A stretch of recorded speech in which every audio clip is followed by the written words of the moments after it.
There's quite a bit of big Tesla stock news, and there's definitely some good news. Elon Musk actually made a post here saying that FSD will soon exceed 10,000 miles between critical interventions, which is a year of driving for most people. Now, there's definitely skepticism from people. James says, lol, what? Prove it. But lately, if you look at what happened in September with FSD, Tesla listed a list of goals that they wanted to achieve, and they basically achieved every one of those. We can argue about one of them, maybe the 3x intervention improvement. Although from some of the reviews that I'm reading, it seems like that has been delivered maybe as well, although I'm not 100% sure about that. But auto parking for Sabertruck, end-to-end highway, actual FSD for Sabertruck, all of those things have been delivered. And James here made some really big statements. If it wasn't clear before that Elon Musk is a liar, present you this. Seriously, if you have a brain, how do you just let this go?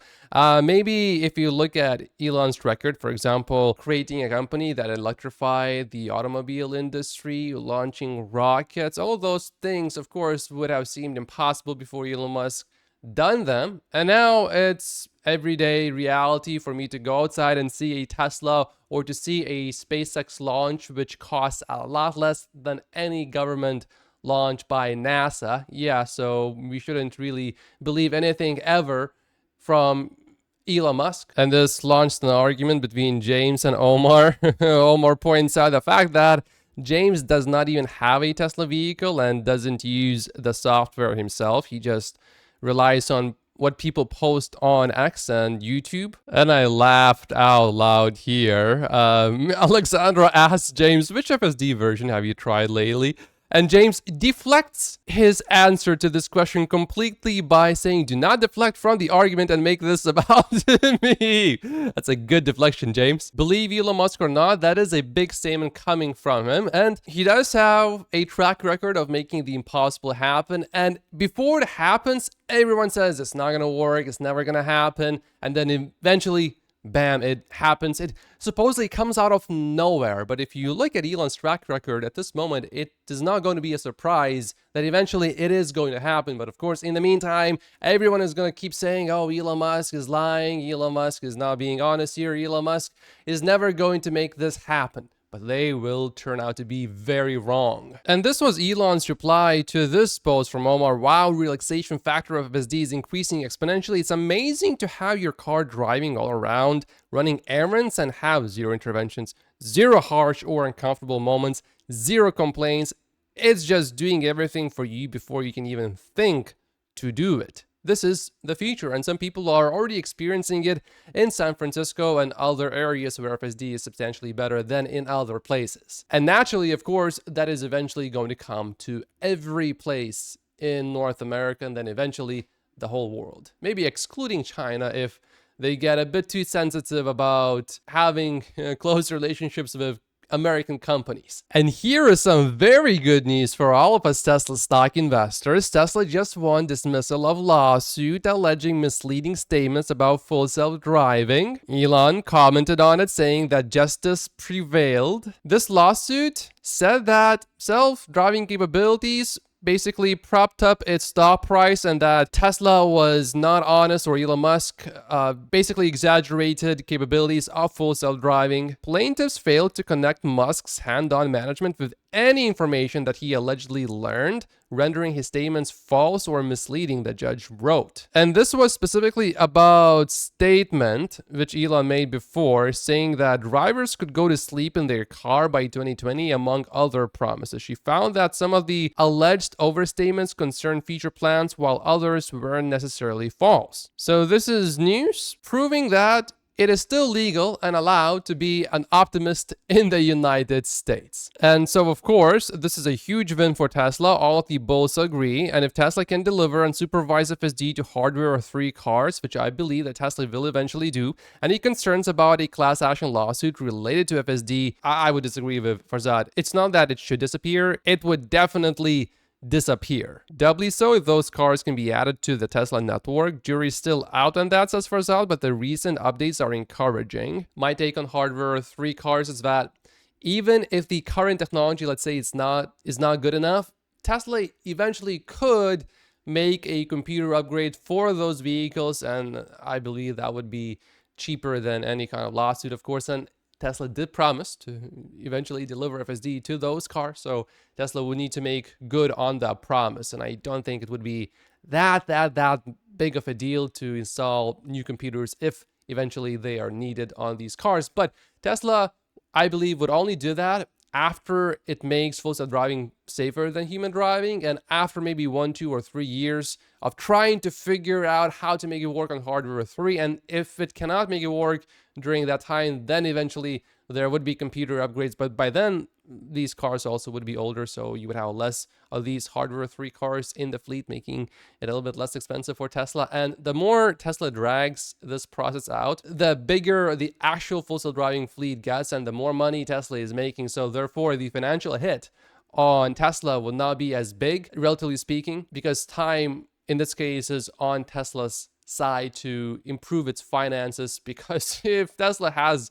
solved this technology immediately, the stock is going to go up. So even if we don't wait a longer time to profit from FSD, Tesla could just raise money from the stock market basically and just upgrade all of these vehicles, removing any issues. And also remember, if Tesla upgrades all of these vehicles and they can be robotaxis, Tesla will also make more money immediately from these cars. So it's very difficult to really find a scenario for me where Tesla actually ends up losing in any way, shape, or form here, as long as Tesla solves full self-driving. Tesla is reportedly working on 4 new batteries, whatever that means. I'm not exactly sure, but this could be big, potentially. Keep in mind, this is the information. They have often reporting correct information about Tesla in the past, although some of the stuff that I found from information was actually really good. For example, I learned about a 4680 breakthrough in the summer from the information, and that was accurate, actually. It turned out to be correct. So I would not just completely dismiss this just because it's from the information. And I have not seen this year, at least specifically, any good news reported by the information to turn out as false news.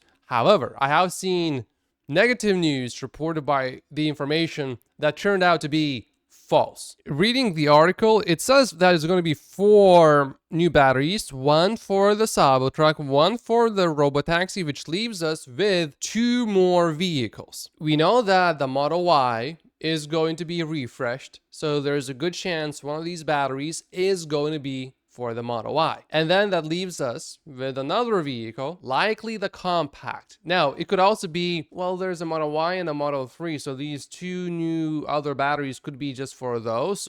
Or knowing that we already have the Model 3 out, maybe it is going to be 2 completely new vehicles, which is not going to include the Model Y. So in the best case, I would think 2 new vehicles that we have never heard of before from Tesla. So 1 compact and 1 more. That could be a van. That could be another vehicle, a roadster, maybe. Even small chance. I think that's unlikely, but certainly possible. And obviously, this is the most battery projects the company has worked on simultaneously. And there's actually this whole new patent that was just published. This is about Tesla's new silicon patent. This whole thing is a bit long and it's a bit technical. However, if Tesla is able to achieve everything it wants to achieve with silicon here, it could actually lead to some serious implications, positive ones, of course, which would result in 5 to 10% energy density improvement for the 4680 batteries, which means that Tesla's in-house cells would be outperforming the current cells from suppliers like LG and Panasonic. And remember, these companies have been making batteries for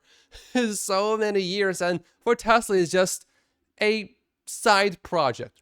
And yet Tesla would be kicking other companies' butts. Now, the limiting factor account says if they can beat that 5 to 10%, it would be a phenomenal win for the company, but he expects it would take a couple years from now before we see those cells. And by the way, not only would Tesla improve performance and beat other companies there, the cost would also be better. So you get a better product for less money. That sounds like something Tesla would do. And this is massive news for all of us Tesla stock investors and customers as well. Tesla has now officially begun inviting people to order the less expensive non-foundation series Cybertruck. It starts at $80,000, and the $100,000 tri-motor Cyberbeast is also now available to order. And production of cheaper Cybertrucks is finally, after a long time of waiting, is about to begin. We know that James can be extremely critical of Tesla and Elon Musk. However, he is very bullish on Sabertruck gross margins long term once they reach larger scale. So that would be 200,000 units per year for him. Should easily exceed 20%, he says. Even when price inevitably falls further, cost will plummet. 4680 costs declining, an IRA battery credit of $5,400 per truck will play a big role in this. This is in addition to the $7,500 tax credit that the consumer gets. That $5,400 goes directly into Tesla's pocket because the batteries are made in the US. And yeah, if you ordered a Cybertruck, make sure to check. Tesla has actually started assigning VIN numbers already. There is one thing to know. As of right now, the $80,000 Cybertruck that was just released only qualifies for the $7,500 commercial tax credit in the US. It does not yet qualify for the $7,500 individual point of sale EV credit that some other Teslas get. I imagine that's going to change. Otherwise, why? I think Tesla probably just hasn't finished all the paperwork yet, and maybe he just wants to get it out sooner. I'm not sure exactly though, but it would be very strange if the Cybertruck eventually doesn't get it. And here's pricing of all of the options on the non-foundation series. So if you want the cyber wheels and covers, that's extra $3,500. White interior color, which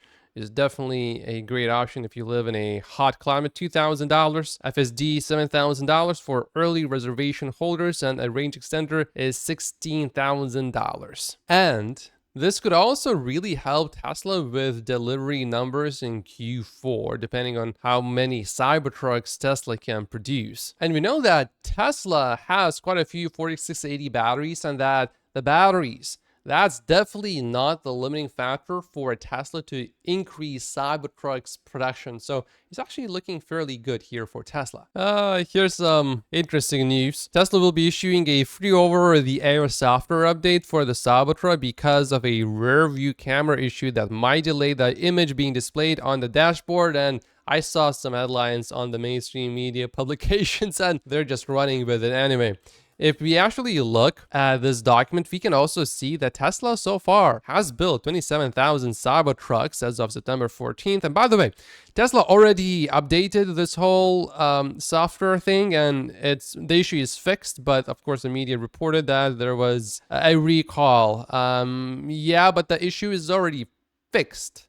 And look at this Cybertruck RAM here. It started slow and now it's going much faster, and this is going to totally explode because these were the old Foundation series Cybertrucks, which are much more expensive. Ray did some testing of the FSD on Cybertruck, and so far he seems to be pretty happy with how it's performing. Oh, and about the Cybertruck recall, Elon's mom is actually fighting Reuters. Reuters know that it's just a software update, but they also know the readers are stupid, so they can continue to tell lies with their Tesla headlines. Actually, their last paragraph usually does mention a software update, but they know their readers don't read that far. And here's some very good news for all of us Tesla stock investors, and this is going to happen a lot more as FSD gets better and better and better, and there are more new features like this one.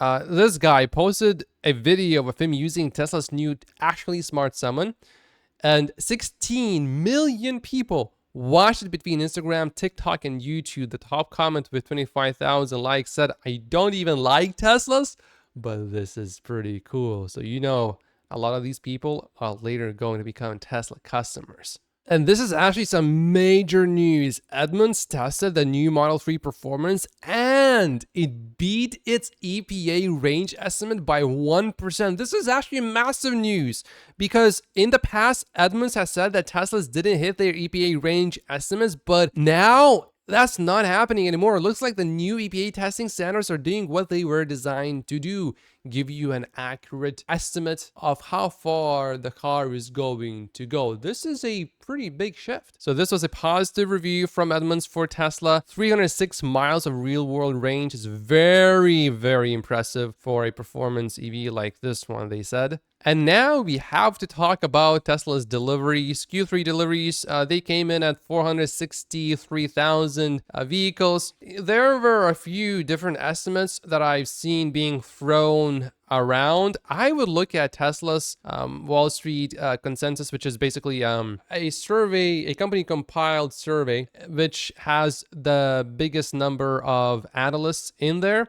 And that Tesla actually beat by a little bit. There was another estimate which only had about 14 analysts or so. And if you look at that consensus, then Tesla missed it by a tiny little bit. I would say basically the numbers came in as expected. Tesla didn't beat the expectations, but Tesla didn't underperform either. It's just as expected. But the stock actually went down that day. So Tesla delivered 462,890 vehicles and almost 7 gigawatt hours of energy storage products.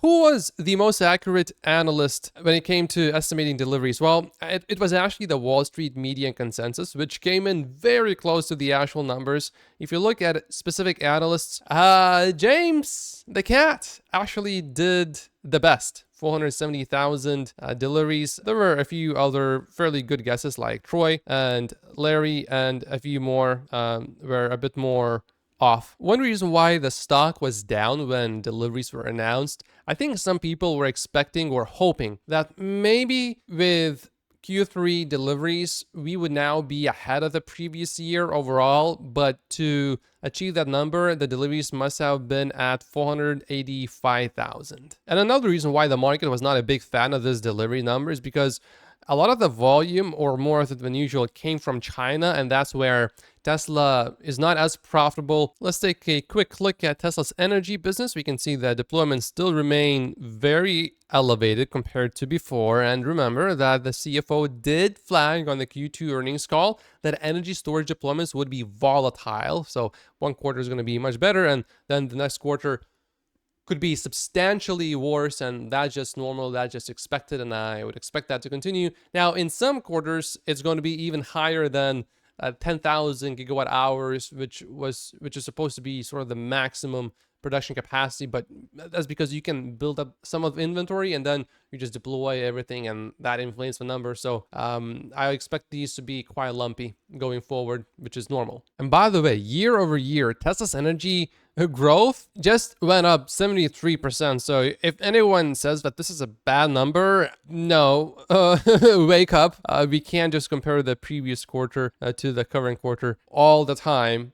Sure, we can compare it, but you should really look at the quarter from last year. Tesla's energy business has some seriously massive potential waiting for it in the future just to be realized. And remember that we are going to have a new factory operating and producing Megapacks very soon in China. That factory is being built up really fast, and it's already exceeding, in the last few months, it's sort of exceeded my expectations after having been delayed for a little bit earlier. Right now, things are looking really good for that factory. Here is some more important news. Tesla has discontinued the base Model 3 rear-wheel drive in the US. The pre-existing Model 3 long-range rear-wheel drive is now the entry-level trim. It comes with 363 miles of range and starts at $34,990, including the federal tax credit. The reason why it was discontinued is because the previous Model 3 with lower range, it had a battery from China and it couldn't qualify for the tax credit, but this one can.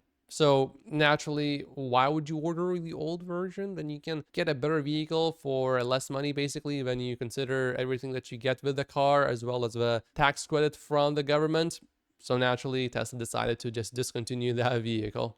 It makes sense. And by the way, there was the $7,500 tax credit issue, but not only that, the administration in the US raised tariffs on Chinese EVs imported to the US to 100% from 25%, and on lithium-ion batteries and battery parts to 25% from 7.5%. So it just made less and less sense to use any of these batteries that were coming from China, and I think this is a good move by Tesla. Tesla also discontinued the Model Y rear-wheel drive in the UK and replaced it with the Model Y rear-wheel drive long range. So Tesla is doing the same thing in multiple markets. Sometimes James makes pretty good points. He might have one here. There are two big differences in the Chinese market and the US market for Tesla, and I will use the Model Y to explain it. He says Chinese market prefers the rear-wheel drive least expensive LFP trim. Rear-wheel drive trims represent 90% of volume domestically sold in China. Model Y starts at $35,000 before discounts, but the US market prefers more expensive trims. By default, average selling prices are higher because the trim price is higher. So this alone creates a situation where price and profit per vehicle sold is higher in the US than in China. Pricing in China is lower. For an apples-to-apples comparison, the Model Y long-range all-wheel drive is priced starting at $48,000-ish in the US and about $41,000 in China, so that's a difference of $6,500 roughly speaking. Also, the average auto profit per delivery, excluding credits, last quarter was $6,300. So a sale in China is not equivalent to a sale in the US or Europe. China is a volume driver, but not a profit driver, at least as of right now. If sales volume is only growing in China, this is margin dilutive to the overall auto segment. Also, look at what's happening in Norway. Electric cars recently overtook ICE cars in Norway. Now another record has been set for new registrations, 96.4% up from 90% of all new cars registered in Norway in September were purely electric. Elon responds with almost all vehicles will be purely electric. Long-term combustion cars will be a niche like horses. And that's inevitable. It's just economics. EVs are going to be cheaper. They're better for the environment, so the governments like them a lot more. And when I see an EV, I love breathing in all that fresh air, which is not polluted by a gasoline powered car. Every time an ICE vehicle drives by me when I'm out there walking, like, this is the past. I want to smell the future. So when an EV drives by, I can smell the future, and it's happening, and it's coming to every single place in North America. Here I found a list of all of these countries and market share of Tesla. This is Euro, basically. You can see how that changed. This is from Q2 to Q3 of this year. And this just makes me laugh. Tesla gains market share in Sweden in September amid ongoing strike. And the Model Y, of course, is the sales leader. Morgan Stanley reiterated that Tesla is going to reach $310 in the next 12 months based on their estimates. In their new note, they said, "Is it just me, or are you seeing more breadcrumbs from Tesla's CEO that could potentially connect Tesla with aviation?" Tesla sits at the intersection of robotics and AI. Cars, 81% of Tesla's revenues and falling, are just one expression. So Morgan Stanley discussed the topic of Tesla and the eVTOL and drone market in 2021. What could a slice of this market be worth to Tesla? They have run a range of scenarios flexing market share and EBITDA margin assumptions based on their global model. So a $9 trillion total addressable market by 2050. Discounted back to the present on a per share basis, we are coming up with potential preliminary outcomes on the order of $100 per share on the low end to approximately $1,000 per share or more on the high end. We know that our current $310 price target does not include any valuation for Tesla's participation in the aviation market. So this could actually be another big deal for Tesla in the long term, and this is coming from Morgan Stanley. Dan Ives is also in the news saying that Tesla is undervalued and that just FSD and AI is worth $1 trillion for Tesla. By the way, look at what Morgan Stanley is saying about Elon's and Tesla's relationship about or with XAI. They say that we believe investors will see a clearer picture of the overlapping surface area between Tesla and other parts of the Musk economy, particularly the evolving relationship between XAI and Tesla. I believe that in the long term, Tesla will invest in XAI, and that is eventually going to turn out to be a very profitable move for Tesla. But more importantly, one big reason why I want that investment to happen is because right now, if Elon spends time at XAI, does that really benefit Tesla? But later, if Tesla invests in XAI, our incentives and interests would be completely aligned. If Elon Musk wants to spend a lot more time at XAI, I would be happy with that. If Tesla is invested in XAI. And look at this. RBC analyst Tom Narayan says that Tesla is a place where investors can find safety. Wow, he's bullish on regulatory credits and energy. So it's not just an investment that can go up a lot, but analysts, mainstream analysts now, Tom Narayan from RBC says that Tesla is a safe place to put your money. That's definitely not something that you would expect to hear about Tesla from analysts, but Tom is saying it now. And then we have Gene Munster on Tesla have a different view and see the results as a win for the company given the market return to growth for the first time in 9 months. He's talking about deliveries, despite multiple headwinds. As for next year's deliveries, the timing of a new model will have a measurable impact beyond 2025. Growth should ramp to above 20%. That's his opinion. I think we should see more than 20%. A Tesla Semi was spotted testing FSD. They are testing and calibrating, so that's good. And that's going to be it for this video. I am traveling right now, as you can see. I should be back with another video probably on Tuesday. Most likely I will see you back then. Thank you so much for watching, and I will see you next week.